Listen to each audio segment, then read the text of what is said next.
What's good, everyone, and welcome back to another reaction video. Today we are reacting to the final part of this two-part video of Pieces of Gaster Volume 1. Uh, like I said last time, this is all about the theories, evidence, explained within Undertale and Deltarune. So, if you enjoyed this video, be sure to hit the like button down below. Hit the subscribe button to support the channel, support the content provided, so on and so forth. Hit the notification button to be notified immediately when a new video comes out. The link to this video will be down in the description below. So be sure to click that, check out the original video if you want to see it without being interrupted by me or me talking over something or anything like that. So remember to give some love and support to two left thumbs as well for the work he did for getting all this evidence and so on. So, with all this said, let's start with the video, shall we? Up at some point, now is as good a time as any, I want to talk about Entry 17. You can easily find the lab in the game where the mysterious and nefarious entry number 17. The one thing left of Gaster in Undertale, weirdly enough, the current royal scientist conducts their experiments, but during a true pacifist route, you can actually find the true lab. There's a ton of cool background stuff to be discovered here. You can learn all about Alphys as a person, her connections to Mettaton, how Flowey came to be, the amalgamates, experiments with human souls. There is a ton going on down here, and despite the fact that Gaster was the old royal scientist, there is not a lot directly linking him to this. But throughout the True Lab, you can find 21 separate diary entries talking about the experiments being conducted. Interestingly, the 17th is not accessible. While in fact, hidden within the game files, not accessible in normal gameplay, there are two entry 17s. One of these is presumably from Alphys and carries on pretty similarly to how the rest of them did, but another one is found entirely in Wingdings, presumed to be written by Dr. Gaster. His own entry number 17 reads, "Dark, darker, yet darker. The darkness keeps growing. The shadows cutting deeper. Photon readings negative. This next experiment seems very, very interesting. What do you two think?" All these references to darkness, the dark, darker yet darker, and negative photons, things like that. WD might have been trying to get into the dark world, or maybe he at least became aware of it? That would feel like a stretch in most situations, but considering these games were conceived together, I think there might be something to it. Seemingly inconsequentially, the Gaster theme is 17 seconds long.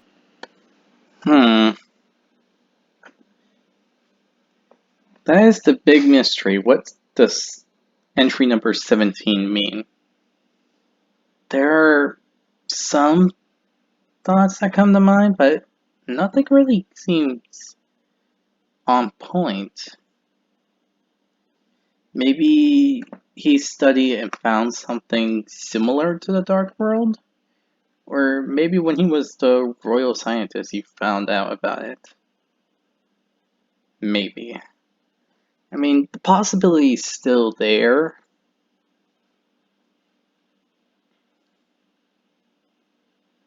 But there's no way to be 100% sure about that.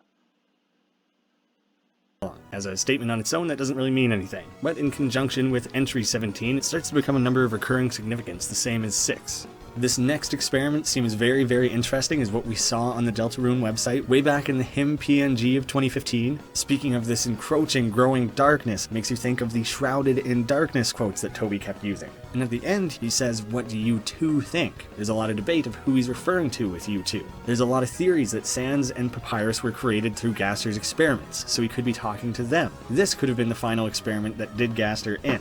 It could also be Alphys and an unnamed third scientist. It could be Alphys and Sans, seeing as how Sans has his own lab and is therefore somewhat scientifically minded on his own. Based on the evidence we've gathered and the connections on hand, it's pretty safe to say that Gaster was the one talking to us through Undertale's Twitter. Now beyond the... So no matter what,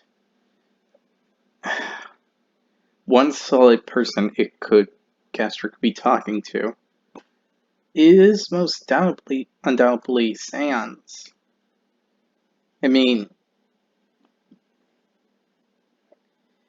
he seems the most aware of what's going on. So it wouldn't surprise me if Sans actually knew what's going on. If not to a certain degree that he can like predict what's really going on. But then again, that's like a total theory-wise guess. But considering that, Sans is a part of this whole thing, yeah, I mean, it still makes sense. These more surface level comparisons, there is more to get into here. The main one being the recurring use of him. We already have 2 examples of him, only one that I've actually touched on fully. The first of which is those old deltaruin.com images titled him.png with the hidden wingdings messages. Now the second one I mentioned only indirectly, in that hidden sound test room where you can listen to Gaster's theme. There are 4 songs you can listen to: Meat Factory, Happy Town, Trouble Dingle, and Gaster's theme. All of them have unique string references in the game files to be called up. They are all muse_st_ and then the name of the song itself. The one exception is that Gaster's theme is not _Gaster's theme, it is _him. After the short Gaster's theme / him track plays, we get the message, "Thanks for your feedback, be seeing you soon." All of this I then link back to that thread we see on Twitter. We have this glimpse of this omniscient survey giver in the Undertale world. W.D. Gaster was a scientist. We can assume that experiments are being conducted by him all the time. Toby started all of that by saying, "Someone wants to see you." Now, a leitmotif is a recurrent theme throughout a musical or literary composition associated with a particular person, idea, or situation. If you want the best possible description of leitmotifs and how they're used, I recommend Nerdwriter's video on Howard Shore's score of Lord of the Rings. It is a very interesting watch, especially if you love Lord of the Rings, but I think it's a great video no matter what, and really explains what I'm getting at here better than I could probably ever hope to. This is something Undertale already made really heavy use of, so it's not surprising that Deltarune would do the same. To give you a nice digestible example of this, we'll look at Lancer as a character. He has his own particular theme, and events, locations, and characters that heavily connect to Lancer also share those leitmotifs. It's important to keep in mind that a leitmotif doesn't actually need to use the same instruments. It doesn't even have to be the same pacing. It's easy to miss if you're not looking for it, but it's kind of a cool wink and a nod when you know to look for it. Undertale and Deltarune being 2 great examples of where to find it.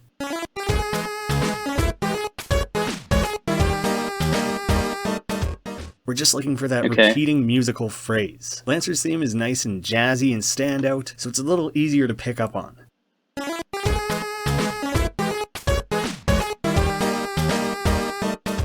I'm Very Bad is quite distorted. It's menacing, it's not anywhere near as upbeat.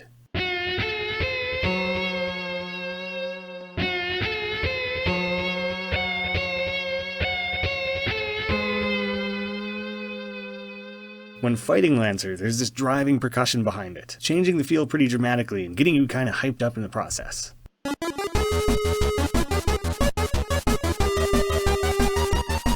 One more silly example is the elevator style music, which plays during the Thrash Machine menu.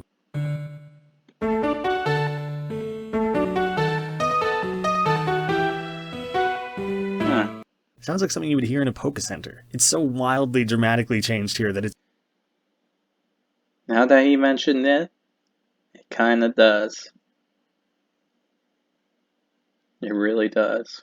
It's one of the easiest ones to miss. This also appears in Card Castle and Chaos King, but I'll leave you guys to look that up for yourself. There's a lot of really cool videos online of people showing all of these off. Pretty damn cool overall, hey? It's been a fun little aside, let's get back to the larger point here. Now the sound file that we were introduced to as Gaster's theme, also _him, is a leitmotif that is used twice within Deltarune. Most notably, the very first song we hear in the entire game during the survey portion is titled Another Hymn.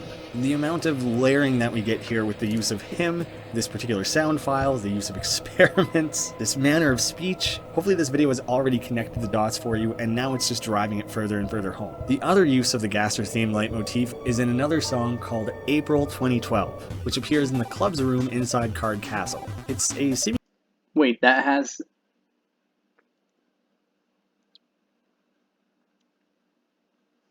that has a Gaster theme in it?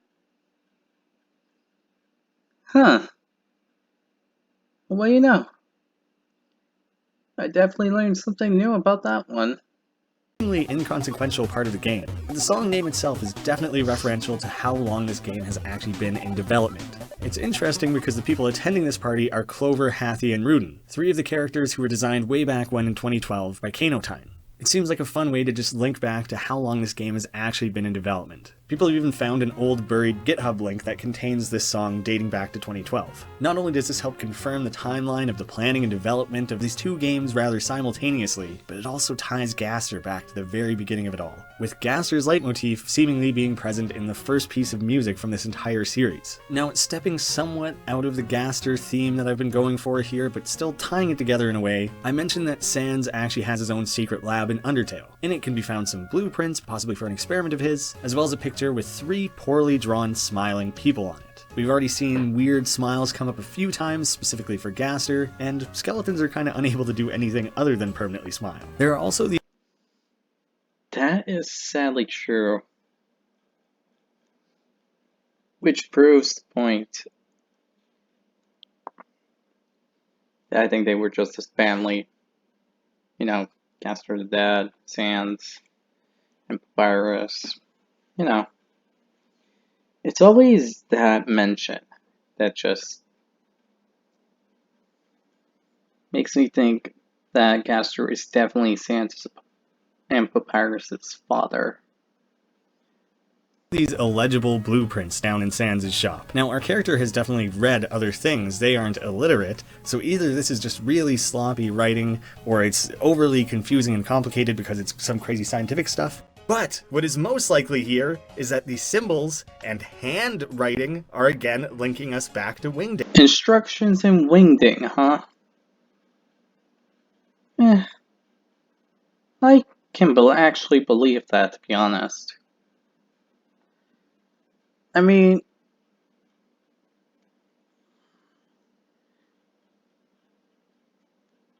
I believe Gaster might have written all of his experiments down in Wingding, so that could also be a thing.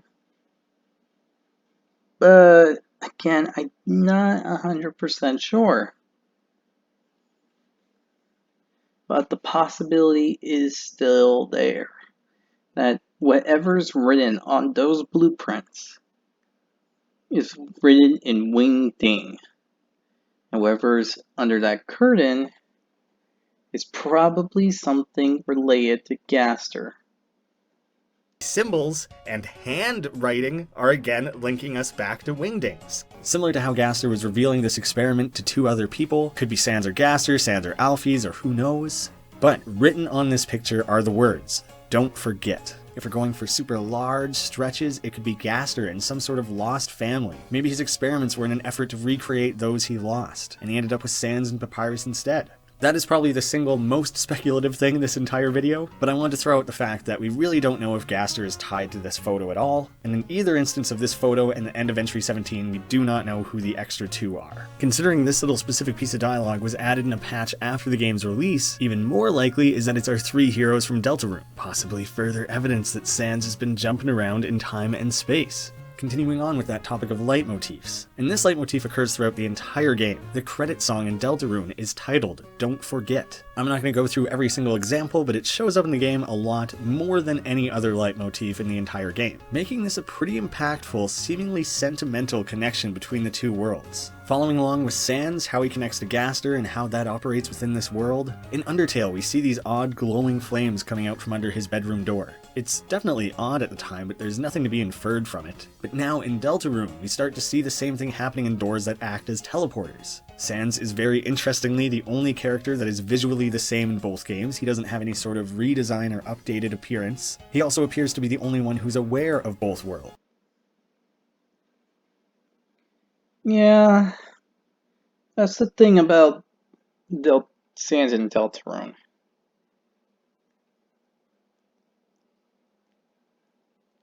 Ever since that conversation, you just knew that he is aware of what's going on.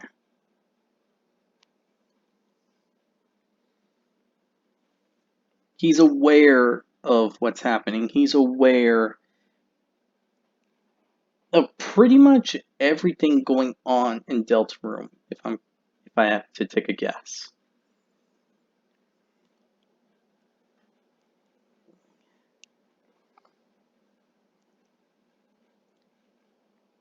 It's just impossible to say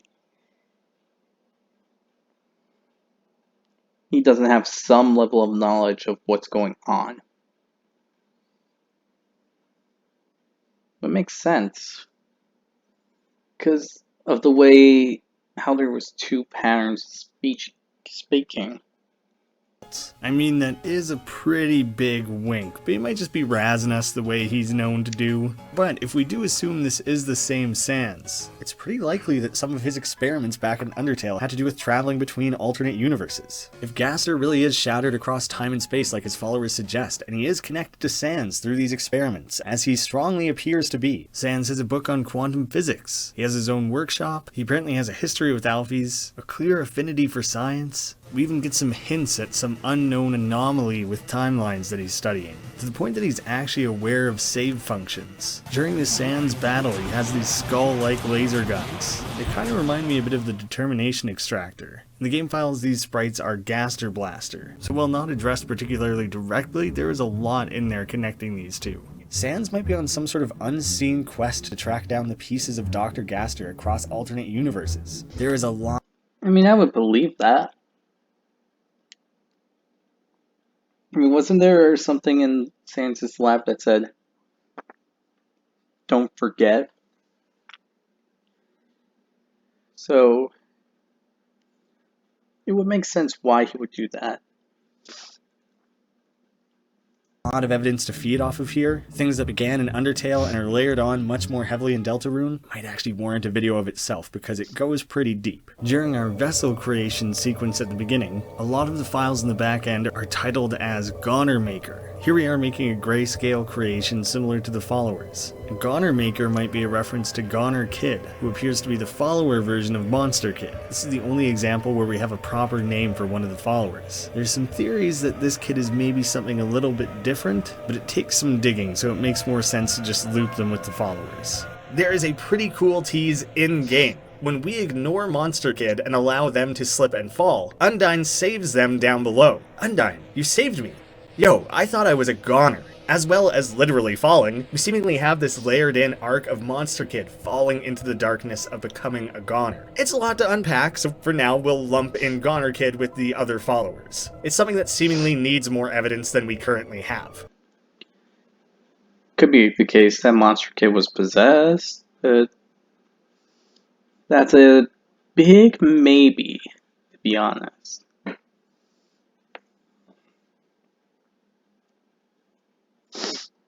I mean, it wouldn't be surprising, but So while I still we say have it these would be narrative through lines and these more vague connections that bridge these Delta Tail worlds more broadly through Gaster, from music to the use of hymn to the use of a font. There are a few more, much more on-the-nose connections that I want to rattle off. Attempting to name the fallen human Gaster in Undertale will cause the game to return to the intro. Similarly, trying to name the vessel in Deltarune Gaster resets the game. The vessel and the fallen human are both the characters that we play as within the game. Deltarune goes a step further by letting you name the creator. If you name the creator Gaster, the game entirely shuts down. We've already talked about some of the other connections to the number 6. Gaster is 6 characters long, the fun value of 66, but if you look at the properties of the exe file for Deltarune, it is version number 666. Calling back to the idea of talking in hands given to us by the river person, this is more than likely referring to wingdings. We saw on that original Deltarune landing page the word hands was kind of separated out, and something in Deltarune that I've been trying to find meaning in and might be reaching a little far here is that all the hands on all the clocks in the school don't match each other and seemingly don't match real time, with one of them actually pointing at 6:30, which is not how clocks actually operate. The hour hand would be halfway between the 6 and the 7. So instead what we have is 2 hands actually pointing at the 6. Now I found a post about this over on Reddit. That's a lot of 6s, but I think that's more coincidental and people being lazy. Then again, this is Gaster, so I can't just assume that it's not the case. The possibility is still there. going all the way back in the original demo of Undertale, kind of before people realized how deep-seated some of this stuff was going to be and how much digging through the files was going to be required. File 0 is the default save file for this game, and before you've actually started it, before you've named your fallen hero, it defaults to Gaster. I tried to recreate it for myself and I didn't really have any luck. It could just be that I have the wrong file version. Maybe the guy who shared this was totally full of it, but if it is true, it's another really cool example of that scattered across time and space. Cell phones are broken in both games. If you try to use one when you're near any of the Gaster followers in Undertale, the phone will not work. If you try and use the phone anywhere underground in Deltarune, it similarly won't work, but will also play the very creepy smile file that we found in Undertale.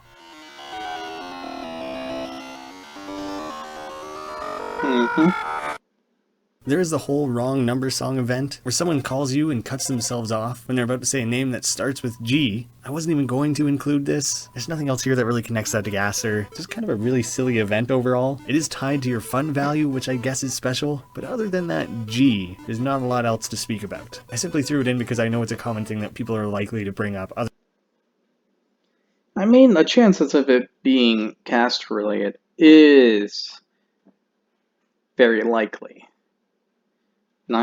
It wouldn't be the most likely, but it's still up there, one of the lower ones, but still there.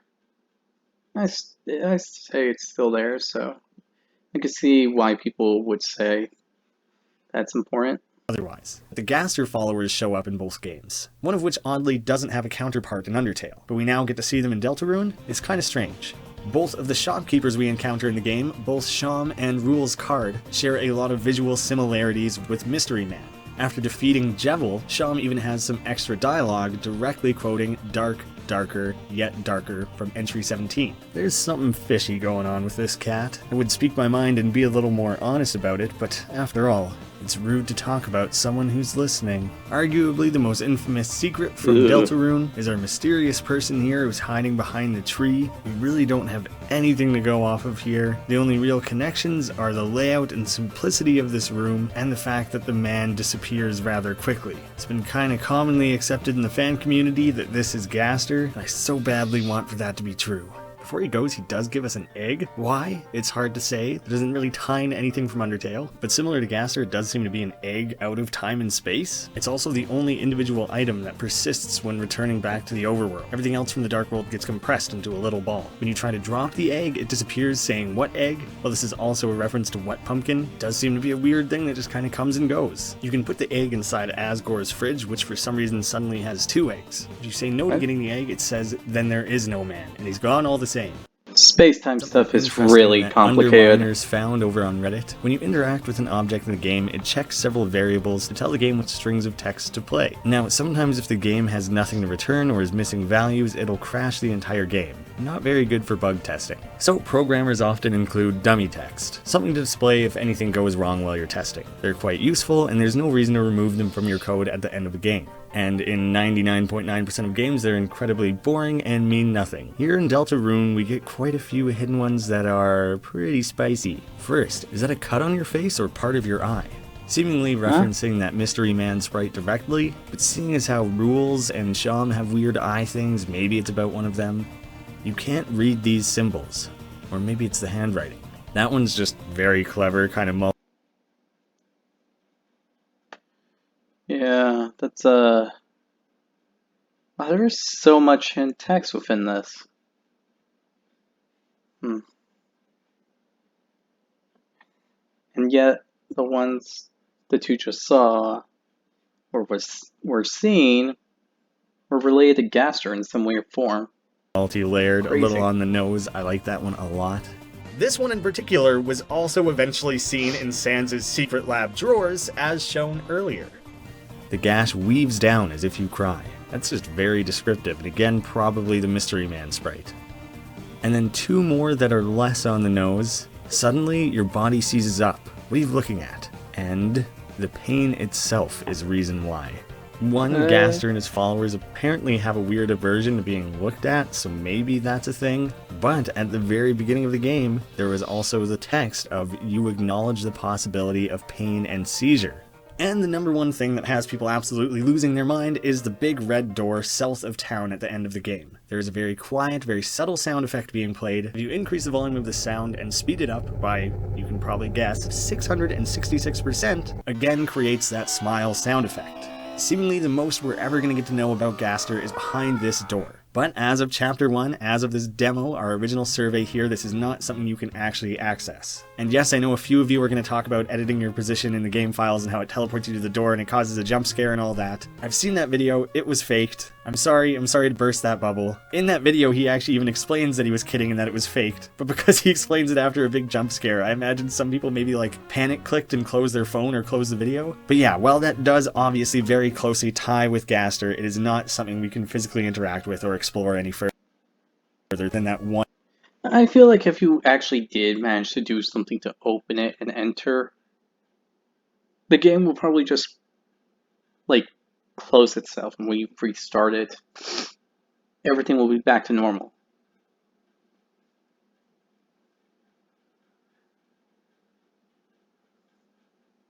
At least that's what I theorize what would happen, but could be wrong.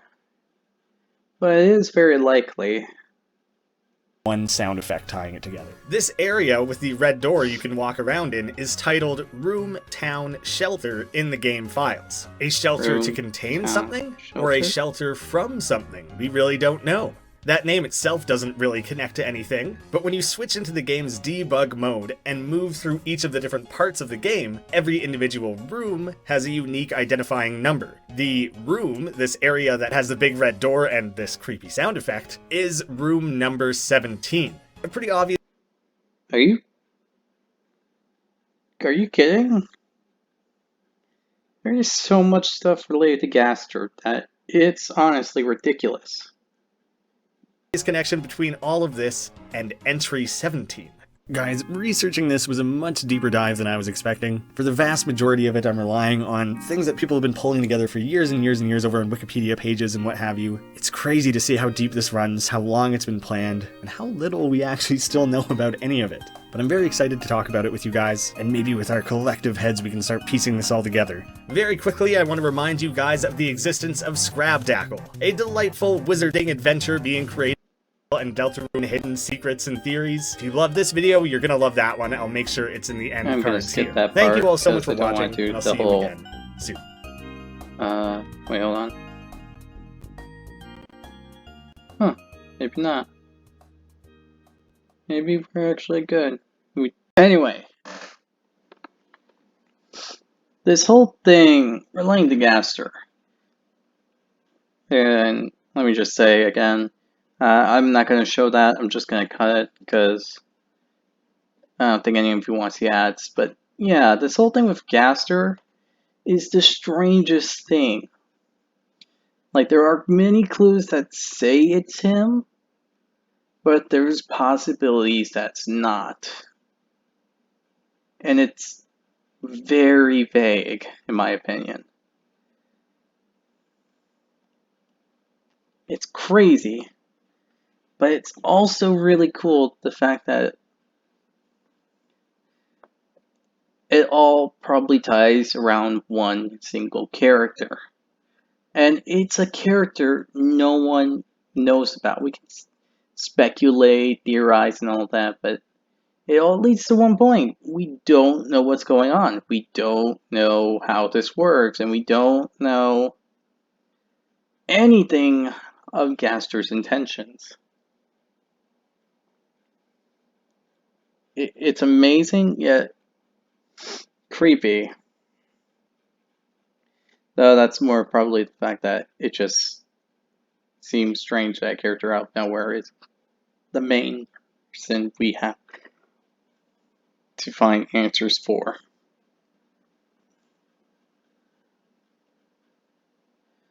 But yeah, overall my favorite part of evidence that comes here is actually, let's see.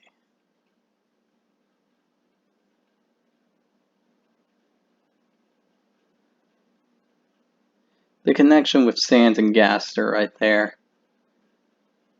I mean, it helps to prove the fact that Sans is Gaster's son, because I highly doubt that Gaster would trust anyone else with this stuff. But in the end, all I can do is speculate and hope. Speculate and hope. So I hope that you all enjoyed this video. If you did, be sure to hit the like button down below. Hit the subscribe button to support the channel, support the content provided, and so on and so forth. Hit the notification button to be notified immediately when a new video comes out. And finally, if you have any recommendation videos that you want me to react to, leave it down in the comment section below. I'll react to it as soon as possible. You have my word on that. And once again, the link to this video will be down in the description below. So with all this said, I hope you all enjoyed this video, and I'll see you all next time. Bye.